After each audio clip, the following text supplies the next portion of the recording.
All right, good morning, ladies. Thank you so much, Crystal. It's true.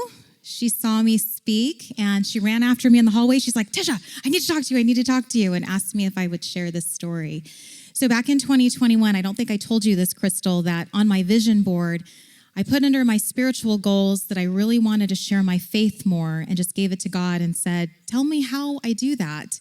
And last December, I was given an opportunity to speak at C-Suite for Christ and share my story for the first time and bawled through it. And then now I'm so honored and grateful that Crystal has given me the opportunity to come today, this morning, but also tonight. I'm super happy that my husband and my kids will also be in the audience today because they've never heard the story, really. So thankful for that. I also want to give another big shout out to a woman, Becky Greer. So Becky, if you see the shirt that I'm wearing, it says pray, trust, wait. And I can think of no better message than this, especially for the season that we're in and also the Bible study that we're in about striving less and trusting God more. So we can hit the next slide. Oh, I'm like, where are my slides? There's my family. This is my husband, Sean, and my son, Caleb and Ellie. And I always like to start off with telling you just a little bit about my backstory. So I'm not an Arizona native, although it feels like it. I've been here since I was 2, came here from California.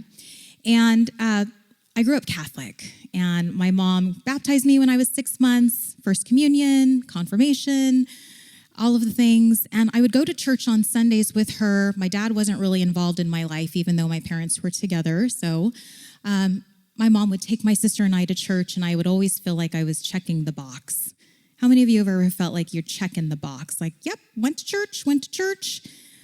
I never even opened a Bible. I never really prayed to God because I didn't know I was even allowed to. Honestly, I didn't know I was able to just open up in conversation and just have that heart-to-heart with God. So I didn't do any of those things. Again, just feeling very disconnected to God. And if you know me, you know that I'm very big into community. I love being part of community. And somehow I just had that missing in my entire childhood life. And I knew that there was something else. So when I started my own family and I had Caleb, I still didn't know what I was supposed to do. I ended up just getting him baptized because my mom suggested it. So he was baptized Catholic. And my friend Shelly, she was one that said, you know what? I know you're longing for things. I know you're curious, and I want to invite you to go to my church. And at the time, she was going to Mission right there off Power and Elliott. And I was like, I'm going to go. I went to Mission, and Mark Conley, if you guys have ever heard about that church, he was the pastor at the time. And I went in and I was blown away. Comfy sofas, coffee, a pastor that actually got it, that had life lessons. And I knew that that's actually what I was searching for. I was really looking for that mentorship and that guidance of someone who had gone through life. So that's what I was looking for. So I had my daughter Ellie in 2011, and I did not go the Catholic route. I did not get her baptized, to my mother's dismay. She really wanted that. I ended up getting her dedicated instead at Mission. And my family and I were going to church and had gone to Mission, and we moved over to Rock Point before coming to the Grove. But yet I still felt like my faith was a little bit on shaky ground. I felt like I was really just the 1 foot in, 1 foot out, not totally putting my faith and my trust in God yet. I was going through the motions, so to speak. So you can hit the next slide. So this is my best friend, Gwen. And earlier in the week, if you were here on Sunday, Jordan Francis was the guest pastor, and he talked about footprints and who has led you to God. And my daughter was with me, and she said, would that be Grandma? And I looked at her and I was like, no, it wasn't Grandma. When my mom found out I was going to a Christian church, she was like, that's your choice. I don't really condone it, but that's your choice. And I said, I think I need to do what's right for me, right? So my best friend, Gwen, who I hope you'll all pray for her. She's going through a lot of trials right now and pain. She was the one that actually led me to God. We had a business together, and I just remember every time we get into the car, I would always be listening to like my bump and grind music, my rap music, my Bruno Mars, my Pink, my Fergie, whatever. And she's like, what is this? And I was like, well, this is the music I listen to. And she was actually the one that encouraged me to start listening to K-Love. And every time she would ask me to go to her Bible study, she and her family are actually founders over at Red Mountain Community Church, just there off of Thomas, Red Mountain, Wrecker, something like that. I'd always tell her no. I'd always make up the excuse of, I can't do it, I'm too busy, I can't. But she was the one that actually really encouraged me in my faith and allowed me to have that stronger relationship with God. So, all right, I want to switch to the next slide. All right, so I'm going to share with you now my business story. Crystal mentioned that I'm an entrepreneur, so I'll share. I went to Arizona State University. I graduated from the Walter Cronkite School with a degree in broadcast journalism. I wanted to be the next Connie Chung. Didn't go that path. My senior year, I totally went a totally different direction, got into business, worked for some horrible bosses, and in 2004 decided, I think I'm going to start my own company. And I started a company called Simply Put Marketing Communications. Didn't know anything, but was a sponge and started learning everything I could about being a business owner. And in 2010, brought Gwen along and decided to run Details Event Management. So we ran that together, planning corporate and nonprofit client events all around the nation. And then, as I said, I'm really big into community. I love being a part of community and really trying to find my tribe. And being a new mom, and now mom of 2 kiddos, and running businesses, I created the Mom E-Club, which stood for the Mom Entrepreneurs Club. And it was a national organization where I was running chapters and had presidents across the country and was planning events. So in 2015, I'm doing all these things. I'm crazy busy. I've got the kids. I'm neglecting priorities. I just don't feel like I'm in total balance. And I was planning an event the weekend of Mother's Day, and I was in Huntington Beach because I was there to celebrate all of these mom entrepreneurs at an event that I created, the Mom Entrepreneur of the Year celebration. And the very same day, I was missing a very important part of my son's life. My son Caleb was in first grade at the time, and he had made it to the state chess championship here. He was in first grade. He took 11th at state. My husband had to give me the play-by-play as I was at this business event that I created, and I missed the entire thing.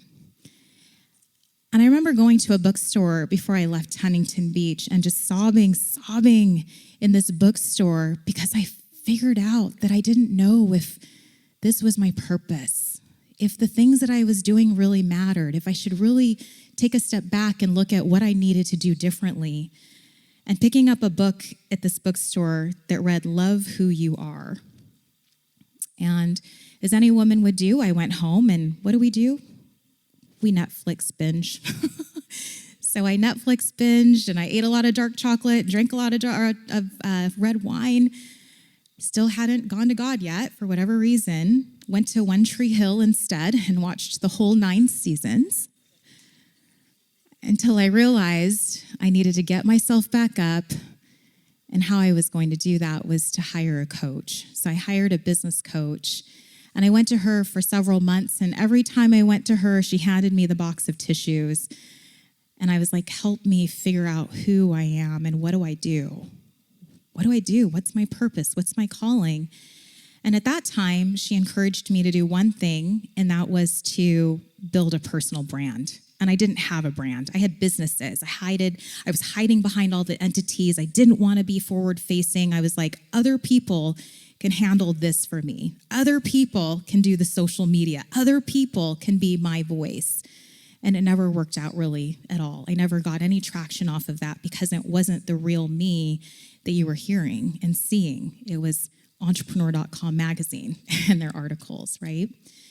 And so I was really resistant to this whole idea of building this brand. And she's like, one thing that'll allow you to do is have the freedom and flexibility to move to do whatever you want, because your identity will never change. You may evolve, but you'll still be the same person through and through. So today you might run a marketing company. Tomorrow you might open a donut shop with sparkly donuts. Whatever it is, you're going to be the same person. And that gave me so much freedom in knowing that I had time to figure things out, time to just figure out what I wanted to do with my life, and that it was okay if I wanted to change direction and change my mind. So I started moving in this direction, and I have a question I want to ask you, ladies. How many of you Have you ever just wanted to be unstoppable? Yeah? You raise your hand. Unstoppable? Thank you. So there's a big difference, as I've learned, and I will learn, of being unstoppable all on your own accord and trying to be unstoppable with God on your side. So I'm building this business. I now have Tisha Marie Enterprises. I'm trying to figure it out. Do I work with women? Do I work with men? Do I work with startups? Do I plan events? Do I do marketing? All of these things. And it was okay because I was trying to figure it out. Still wasn't really making any money at the time. And this is about 2016, heading into 2017. And I still had my event management website running, but Gwen was already out of the picture. She and I decided we weren't going to take on any more events, but there was the one that slipped through the cracks. I had a gentleman who reached out to me on my event website, and he said, I'd really love for you to plan a 25-year anniversary for my wife and I in Gilbert in February. I have all the money to pay you up front. I'll sign the contracts, whatever you need. And as a business owner, how many of you are like, oh my gosh, jackpot client, ideal client. This is what I'm needing. It's right before Christmas. So I said, all right, I'll take it on. I went against my own word of not wanting to take on any more event clients, but I took the one. And the one was what nearly destroyed me. So this gentleman paid me in full, signed the contracts, of course. I started paying out vendors. And I was feeling good about this. I'm like, I'm feeling pretty unstoppable. I'm feeling like I have all this momentum. And on January 2nd, I was sitting at my office and I get a call from a woman out of California. Don't know her number. I don't usually answer phone calls. I let it go to voicemail. But for whatever reason, I picked up the phone and I answered it. And she said, I just have a question. How did you get my credit card? And I was like, what? And she's like, yeah, you charged my card. It says it right here, Tisha Marie Enterprises for this amount. What was this? And I just dropped, and I was speechless. And I knew exactly in that moment what was happening. You see, I was being used. This was a fraud story, and I was being used for money laundering. And I had paid out some of the money this gentleman had used from stolen credit cards to pay me, and would later find out that the money just went straight back to him. This happens a lot in business if you're not careful and cautious. This woman, I really credit to be my saving grace, my guardian angel, because she did not have to do that. She did not have to call my number on her credit card statement to let me know. And because she did that, it actually saved me from owing a lot of money. So I'm sitting here dealing with this, and I have all of these emotions going through, and I'm like, all right, I quickly divert my attention. I call Stripe, I call MasterCard, I call everybody. I call the guy back, and I'm like, I'm on to you, and I'm reporting you. So now everything that I was focusing on my business is now diverted to this attention of calling the FBI, calling the police, calling everybody to clear my name. And for a good solid month, I just had to wait and figure out what was the next move. So my daughter and I, it was January 19th, 2017. I took her out to the Ice Capades to watch Disney on Ice at the arena. And I promised myself I would not pick up my phone because I'm present in the moment. But somehow I looked at my phone to take a picture of her, and there was a message from Stripe that they were seizing everything in my bank account because of this fraud. And I had lost the case, that MasterCard denied everything I said, even though I had FBI reports and police reports and everything that I shared with them. And my heart just stopped. And I grabbed my 5-year-old daughter and I said, we gotta go, we gotta get back. I gotta fix this. We took the light rail. It's pouring rain. It's hard to get out of there. Grabbed her by the hand and we ran. She had no idea. She's 5 years old. And I'm like, we just can't stay here. Headed back home, got to the bank, it's pouring rain. All of the emotion, right?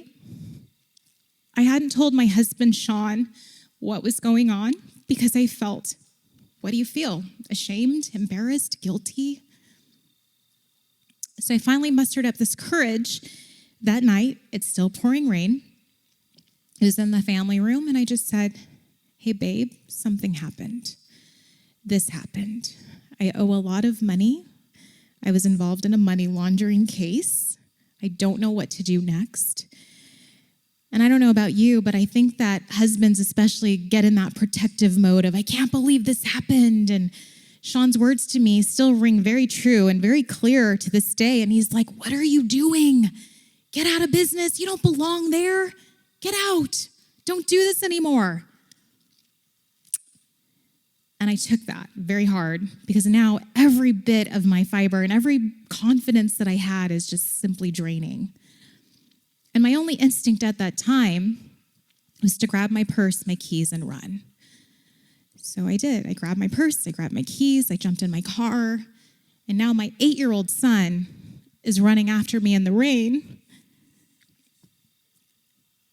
asking me if I'm leaving our family. All of the emotions, and I just told him, Caleb, I'm not. I really just need a moment to process this, if you'll just give me time. And I went across the street. I live in Power Ranch, so some of you know if you live in that area, there's a great big barn. I sat in the parking lot and just cried. Cried for hours. Still hadn't talked to God yet, though. The next day, I was supposed to sponsor a Stronger Than You Think women's conference. And I was like, oh, I can't. Called the gal and I said, please, I won't be there. Just please, I just am dealing with some things that I really need to figure out. And took a long walk, sat on a bench. It was really cold that day, I remember, and just looking up to God and finally having that heart to heart and saying, God, I have no idea what I'm supposed to do with this. I don't know where I move from here. I feel like I'm just stuck. And I really feel like you will know when God has that moment with you, when he talks to you. And for me, this very moment, God said to me, Tisha, he asked me the question, Tisha, do you trust me? Do you trust that I will make everything all right? But you've got to patiently wait and just trust. And at that point, I said, of course, yes, of course, I surrender. I cannot do this by myself. And I feel like that's really where a lot of that transformation happened. Like I said, I started listening to Caleb. I was going to Rock Point. I was getting into Bible study. I was really telling the women about this. And about a month later from all of this, when I was still dealing with this, I got an invitation to speak at another conference called Success Over All Resistance, SOAR. And the woman planning it, Tamika, said, what do you want to share? And I said, I want to share this story. And it was the first time I'd actually shared what was going on and how I processed and started to deal with it. And I just remember being on a stage and all of the people in the audience listening to this story. And after I got done telling it, lines of people standing at the table just waiting to shake my hand and say thank you. And I learned that a story never shared never serves, right? So sharing that story helped others in their grief because so many other people have been victimized by something very similar or feel embarrassed, ashamed, guilty. Their confidence is lost. They don't know if they can get back up. I had other people that said thank you because they knew that would probably happen. It wasn't an if, it was a when situation. And yeah, I just really found comfort in that, of course. So I'm starting to build my business again. I'm just taking it little by little. I tell my husband, I think I got to go get the part-time job while I figure things out. So I get a job at the Idea Museum in Mesa. The day that I got notified that I got the job, we were actually in Las Vegas, and it just makes me laugh because it's a total God thing, right? Here I am going, okay, I just need money to pay the bills and just to help support the family. My father-in-law is playing at a Texas Hold'em table with his last $5, and he wins the jackpot. $30,000. My husband tells me, and of course, as women do, we're like, why, God, couldn't that have happened to me? I'm taking this job. I don't need it. The money could have been just what I needed. There's no easy buttons, right? We don't have easy buttons. So I worked this job for 11 months. Remember, I told you I had a marketing company, so I was the marketing department, and now I'm the marketing assistant, taking orders from the marketing director, and we're really banging heads, and it was the most challenging, humbling experience as I'm still building my business. And I realized that my gift is really to just be on stages, and I love sharing stories. And so I'm starting to build this up and starting to speak a little bit more, but I went back to my job. So I planned an event April 2019 called Social Connect Phoenix. In fact, Summer was there and Holly, who were at my table just this last week. We just celebrated 5 years. And I planned this great 1-year anniversary on the rooftop at Dave & Buster's. And then the next day, 8 a.m., I'm back at my job, feeling very low and feeling like, what is going on here? And I remember my good friend Nat Handler calling me, and he said, how do you feel, rock star? Like, that was the most amazing thing. And I just got on the phone with him, and I said, I feel a little like I'm like Cinderella. Like I was at the ball last night, and now I'm back hanging with the mice and sweeping the basement, and I don't know if I like this. And I think that was God's sign to say, I think you're ready. I think you're ready. I ended up going into my boss's office and giving my resignation and saying, I actually used these words, it's time for me to go. That's what I said to her. And she was like, this couldn't have come at a perfect timing because we lost funding and we can't keep you either. Perfect timing, right? So this verse is up here, but I love this verse for several reasons. But it says, you do not realize now what I'm doing, but later you will understand, from John 13:7. So I start building my business. I start getting on the speaker track. I want to do all these things. And in 2020, I'm getting ready to plan the Social Connect 2-year anniversary. And actually, Katie Nicole from here, from the Grove, was actually going to be my singer. I had booked her. And then everything changed. March, COVID happens. All of the speaking gigs, the live events, things that I was doing, all flew out the window. Couldn't do any of it anymore. But I knew that I didn't have to worry about this, because if I trusted God, that he would show me the way. And you remember I told you how I didn't want to build my personal brand. I was so resistant to the idea, but I was like, I've got to do it. This is what I'm being called to do.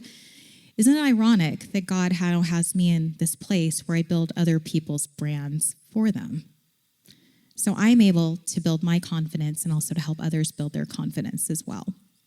So this is a really great lesson in humility. It's a really great lesson in just trusting and being patient with God, knowing that he's got the answers and he's got the perfect timing for you, even if you don't see it quite yet, right?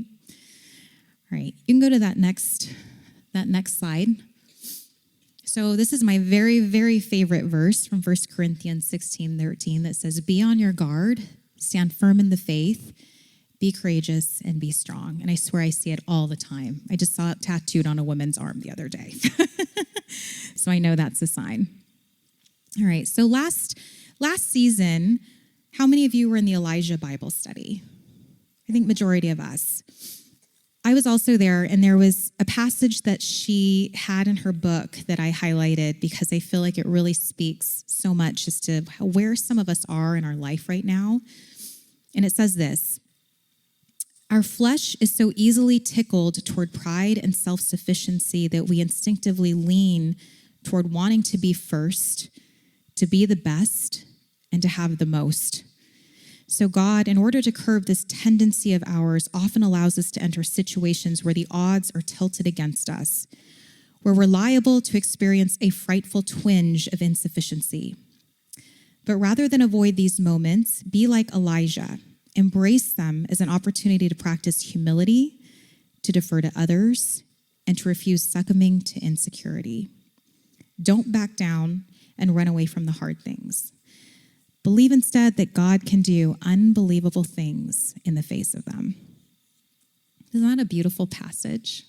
I shared that yesterday too. So I was like, this is so good. So I mentioned that I started listening to Caleb, and I listen to it everywhere. It's Alexa, play worship music. And as I was sitting down last year to write this speech, I kept going back to worship music and said, all right, play me some worship music, Alexa. And this song was always the first one she played. And I looked at that as another sign because, my goodness, I needed to give God the wheel. I needed to be able to slide over into that passenger seat. And this is a song. How many of you have heard See Me Through It by Brandon Heath? It's a beautiful song. Beautiful song. So we're going to sing this song together. We're going to sing it just a cappella style. The first time I did this, I kind of fudged on the words. So I'm going to look at this as a redeeming factor, and we're going to sing it again. But I hope you'll join me in singing this. And again, knowing that this is the story, right? That we may not have the answers, but God does. And if we patiently wait, he'll be there to answer those prayers for us. All right, you ready? Ladies, I know you're smiling. You ready? I'm going to sing. All right, I like to always give the disclaimer that I am not a professional singer. I am no Katie Nicole. I am a shower car singer. My daughter will tell you the same story, but we're going to do this, all right? And even my ladies at table 4 was like, you should just do it. All right, so here we go. The words are on the screen if you forget them and if I forget them, but we're going to sing it. All right, ready? Things are getting real. Jesus, take the wheel. Only way I'm getting to the other side. Days are getting dark. Life's a little hard. Blinded, but I'm trying not to lose sight. I don't got this. I know you've got this. Yeah, yeah, yeah. And I'll believe it before I see it. Yeah, yeah, yeah. I know you're going to see me through it. If anybody can, you can do it. God, I know through the trials and the pain, fire and the rain, you're going to see me through it. I know you're going to see me through it. If anybody can, you can do it. And whenever my hope runs away, you save the day. You're going to see me through it. Thank you, ladies, for singing that with me. So where we are now, next slide. I think we missed the slide, but we'll go back to that in a second. This slide. So now I'm fully in my faith. I have my faith necklace that my kids got to me, and I love it so much. In 2019, as I was saying, I was searching for the perfect home, the perfect church home. And I mentioned I went to Mission, I went to Rock Point. I was there, but I didn't really necessarily feel like that was my church home. And so, Veronica, you'll appreciate this. My family and I, before we came to the Grove, we were going to go to Central Christian because it's on the way from our house. We live in Power Ranch. We pass it all the way all the time when we come here. And like we're running late. And I'm like, you know what? We're not going to make that. That starts at 9 o'clock. We're going to be the latecomers. Let's go to the Grove. Because the Grove started at 9:15, and I'm so appreciative of that extra 15 minutes. So we head on over to the Grove, and I know Palmer has talked about this stage and how so many people have kind of ridiculed that it's not the way. Well, I believe in being a little bit disruptive too. And I love that the stage is in the center. And I love that there's no bad seat here, that you can listen to the message without going, I can't see anything. So we came to the Grove, we stayed at the Grove, and I was always longing to be baptized. And in 2019, in May, I made the choice. So, of course, Palmer, your husband, was who baptized me out of probably 50 people, and I got to be in Palmer's group, and I was just so honored. And these are my kiddos at the time. And then, of course, these ladies at table 4, not all of us are here, but this was from the Elijah Bible study when we did that amazing feast, if you guys remember. And these are the people that have brought me through a lot of these trials. We've held each other up, and I can't think of any better community to be a part of. So I know last season 2, Matt Shively came, and he spoke about your story. And I want to encourage all of you ladies. I know, and I can't remember your name. I'm so sorry. Veronica, another Veronica. You shared your story, and all of us ladies at table 4 were like, oh my gosh, that woman. She is the most incredible soul. But I know that when other people share their story, what do you think? My story can't possibly measure up. I'm here to say it's not a comparison. Your story is your unique story, and you deserve to share your story. I just shared this. A story never shared never serves. Your story can impact so many people. So I was grateful for the opportunity to be able to share mine finally, of just how God has worked through me. And I think that you can see, just as you listen to my story, how God's hand was in every little detail, helping me through the way and assuring me that everything was really just going to be okay. So there was a prayer. So you can go to that next slide, Ethan. There was a prayer that when I gave this talk initially, that was prayed over me, and I want to read this prayer to you as we close out, and then we will head into discussion questions. But it says, Lord, just bow our heads and pray. Lord, I thank you that you will answer my prayers in your perfect timing. Reveal what is in my heart and make me ready to handle the answer when it comes. Help me to pray by faith consistently and to believe, wait, and then move forward in your timing. Help me to be patient in prayer, not give up, and trust you even during moments when I feel negative emotions. I don't want to live by feelings, but by faith. Help me not to take matters into my own hands. I choose to trust you, and I refuse to believe the lies of the enemy. I choose to be faithful in prayer. Deepen my understanding and give me a greater knowledge of what you are doing in my life. I choose to hold to the hope that I profess. Stretch my faith in the midst of the weight, just as you did with your disciples when encountering a storm at sea. I thank you that you have all the wisdom and will answer my prayers in the perfect way. In Jesus' name, amen. So I just want to say thank you so very much for giving me the opportunity. Crystal, thank you for giving me the stage to share my story. I will be around if you have questions or want to talk more or want to share your story, and I'm going to encourage you to go talk to Crystal so that you can do that. But thank you so much, ladies, for spending the morning with me. Like I said, I'm super honored to give this talk again this evening with my kids and my husband, because that was one of my prayers that's being answered. So thank you.